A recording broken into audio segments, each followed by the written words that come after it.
कभी खुद से पूछा है कि हम आखिर हैं कौन? मतलब सच में, क्या हम सिर्फ ये शरीर हैं जो हमें रोज आईने में दिखाई देता है, या हमारी असली पहचान इससे कहीं ज्यादा गहरी है? देखा जाए तो ये एक ऐसा दार्शनिक सवाल है जो सदियों से चला आ रहा है।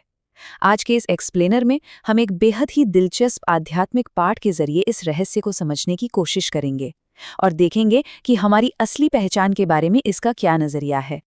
तो इस गहरे और काफी इंटरेस्टिंग विश्लेषण में आप सभी का स्वागत है। आज हम जिस प्राचीन विचारधारा की चर्चा करने वाले हैं, वो चेतना और हमारी पहचान को एक बिल्कुल अलग और अनोखे फ्रेमवर्क से देखती है। हम यहाँ किसी चीज का प्रचार नहीं कर रहे हैं, बल्कि बहुत ही निष्पक्ष तरीके से इस दिलचस्प स्रोत को डिकोड करेंगे कि आखिर ये दर्शन आत्मा, समय और कर्म को कैसे परिभाषित करता है। तो चलिए सीधा पॉइंट पर आते हैं और इसमें गोता लगाते हैं। हम इस पूरे कॉन्सेप्ट को इन 5 मुख्य स्तंभों में समझने वाले हैं। पहला, आत्मचेतना का मूल। दूसरा, इस दुनिया का आध्यात्मिक चक्र। तीसरा, कर्म योग और संन्यास के बीच का अंतर। चौथा, माया के खिलाफ एक आंतरिक युद्ध। और अंत में उस अंतिम परिवर्तन को प्राप्त करना। शुरुआत करते हैं हमारे पहले पॉइंट से, आत्मचेतना का मूल। इस पूरे फ्रेमवर्क को सही ढंग से समझने के लिए सबसे जरूरी बात ये जानना है कि यह पाठ पहचान या आइडेंटिटी को आखिर कहता क्या है, क्योंकि सच तो ये है कि यही आगे आने वाली हर बात की पक्की नींव है। स्रोत के हिसाब से हमारी पहचान की 2 मुख्य अवस्थाएं होती हैं। पहली है देही अभिमानी अवस्था। इसका सीधा सा मतलब है खुद को एक शाश्वत आत्मा मानना जो इस भौतिक शरीर से बिल्कुल अलग है। और इसके ठीक विपरीत है देहाभिमानी, जहां हम खुद को सिर्फ अपना शरीर समझ बैठते हैं। इस फिलॉसफी के अनुसार आत्मा एक हमेशा रहने वाला एक्टर है और ये शरीर, ये बस एक अस्थायी कॉस्ट्यूम या एक उपकरण है जिसके जरिए आत्मा इस दुनिया के मंच पर अपना रोल प्ले करती है। अब जरा इस स्पेसिफिक नंबर पर ध्यान दीजिए, 84। ये पाठ साफ तौर पर दावा करता है कि एक आत्मा समय की अपनी पूरी यात्रा में इस धरती पर अधिकतम 84 जन्म ही ले सकती है। ये सिर्फ कोई रैंडम नंबर नहीं है, बल्कि ये आत्मा के उस बहुत लंबे और विस्तृत सफर को दिखाता है जहां वो वक्त के साथ अलग अलग शरीर या कॉस्ट्यूम बदलती रहती है। और यहाँ एक बहुत बड़ा रियलिटी चेक भी मिलता है। सच बात तो ये है कि इस प्राचीन योग को असल में जीने वाले लोग बहुत ही दुर्लभ हैं। ज्यादातर दुनिया देह अभिमानी यानी बॉडी कॉन्शियस स्टेट में ही जी रही है, जबकि सच्चे योगियों का हिस्सा बहुत ही छोटा है। पाठ खुद ये स्वीकार करता है कि हर वक्त खुद को एक आत्मा समझना ये कोई आम बात नहीं है, इसमें बहुत गहरी मेहनत लगती है। व्यक्तिगत चेतना से थोड़ा आगे बढ़कर अब हम इसे माइक्रो लेवल पर देखते हैं। हमारा दूसरा सेक्शन है विश्व का आध्यात्मिक चक्र। पाठ इसे दुनिया की हिस्ट्री और ज्योग्राफी के रूप में पेश करता है, जो समय और ब्रह्मांड को देखने का एक बहुत ही अनोखा नजरिया है। ये टाइमलाइन आत्माओं के उस लंबे आध्यात्मिक सफर को मैप करती है। शुरुआत होती है सतयुग यानी स्वर्ण युग से, जहां आत्माएं पूरी तरह से पवित्र और सुख में होती हैं। लेकिन समय के साथ एक आध्यात्मिक पतन होता है और हम पहुंचते हैं कलयुग यानी लौह युग में, जो पूरी तरह से दुख और सफरिंग का दौर है। और इन दोनों के ठीक बीच का एक बहुत ही महत्वपूर्ण समय है संगम युग, जिसे पुरानी दुनिया से नई दुनिया में बदलाव या ट्रांसफॉर्मेशन का समय माना जाता है। इस स्रोत में 3 अलग अलग लोकों की भी बात की गई है। पहला है शांति धाम। ये आत्मा का अपना असली अशरीरी घर है, जहां वो बिना किसी कर्म के बिल्कुल शांत और निष्क्रिय रहती है। दूसरा है सुखधाम, जो धरती पर आने वाला वो स्वर्ण युग है जहां पवित्रता और इनाम है। और तीसरा है दुखधाम, यानी कलयुग का वो समय जहां दुनिया पीड़ा और पतन से गुजरती है। ये सब असल में आत्मा की भौगोलिक और समय की यात्रा को स्पष्ट करते हैं। इस पूरी यात्रा में एक और नंबर बहुत ज्यादा अहमियत रखता है, 21। कॉन्सेप्ट ये है कि जो आत्माएं इस ज्ञान को पूरी तरह समझकर अपनी चेतना को बदल लेती हैं, उन्हें स्वर्ण युग में पूरे 21 पीढ़ियों या 21 जन्मों तक सुख और शांति की विरासत, जिसे वर्षा कहा गया है, वो मिलती है। इसे एक बहुत बड़े आध्यात्मिक इनाम के रूप में देखा जाता है। अब आते हैं हमारे तीसरे पॉइंट पर, कर्मयोग बनाम संन्यास। आध्यात्मिक रास्ते पर अक्सर एक बड़ा ही प्रैक्टिकल सवाल उठता है ना, कि क्या हमें सब कुछ छोड़कर संन्यास ले लेना चाहिए या फिर दुनिया में रहकर कर्म करना चाहिए। चलिए देखते हैं ये स्रोत इस दुविधा का क्या जवाब देता है। ये पाठ इन दोनों विचारधाराओं की बहुत ही क्लियर तुलना करता है।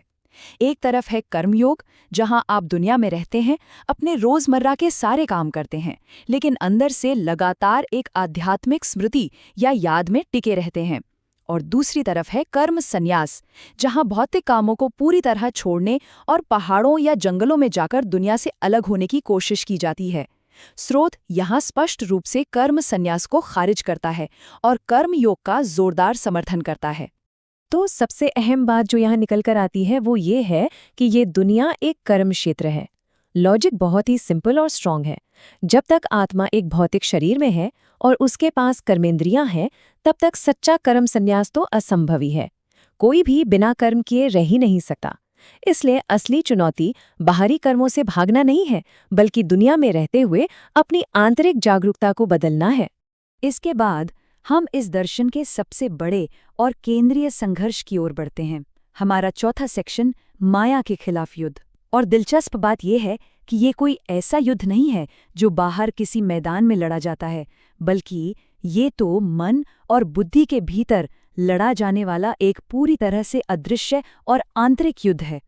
पाठ में माया को बहुत ही शानदार तरीके से एक जिन के रूप में पेश किया गया है। जैसे हातिम ताई की कहानियों में वो जादुई और मायावी जिन होते हैं ना, बिल्कुल वैसे ही इस दर्शन में माया उन सांसारिक तूफानों और भ्रमों का प्रतीक है जो आत्मा को उसके असली लक्ष्य से भटकाते हैं। इसे एक बहुत ही शक्तिशाली, अथक और लगातार पीछे पड़े रहने वाली शक्ति बताया गया है। तो सवाल ये है कि इस जिन्न को हराया कैसे जाए। स्रोत इसके लिए एक बहुत ही स्पष्ट 3 कदम वाली रणनीति देता है। पहला कदम, खुद को दृढ़ता से एक शाश्वत आत्मा मानना। दूसरा कदम, परमपिता को लगातार याद करना। और तीसरा कदम, माया जो भी मानसिक तूफान पैदा करे उन्हें पूरी तरह से नज़रअंदाज कर देना। ये गहरी फिलॉसफी को एक बहुत ही क्लियर एक्शन प्लान में बदल देता है। लेकिन अगर इस आध्यात्मिक युद्ध के मैदान में हमारा ध्यान भटक जाए तो क्या होगा? माया के हमले के लक्षण बहुत ही साफ हैं। आप वापस देह अभिमान में गिर जाएंगे, आध्यात्मिक याद को पूरी तरह भूल जाएंगे और सांसारिक तूफान आप पर हावी हो जाएंगे। पाठ चेतावनी देता है कि ध्यान हटने पर ये माया भ्रम का एक जोरदार थप्पड़ मारती है, जिससे आत्मा आध्यात्मिक रूप से गहरी नींद में सो जाती है। चलिए अब चलते हैं हमारे अंतिम सेक्शन की तरफ, अंतिम परिवर्तन प्राप्त करना। यहाँ हम उस अल्टीमेट गोल की बात करेंगे, उस विशिष्ट वरदान की जो इस स्रोत सामग्री के एकदम अंत में दिया गया है। ये समझना वाकई बहुत फैसिनेटिंग है कि आध्यात्मिक पवित्रता के बिल्कुल स्पष्ट चरण होते हैं। पाठ कहता है कि इस ब्रह्मांडीय नाटक के हर एक एक्टर को इन 3 स्टेजेस से गुजरना ही पड़ता है।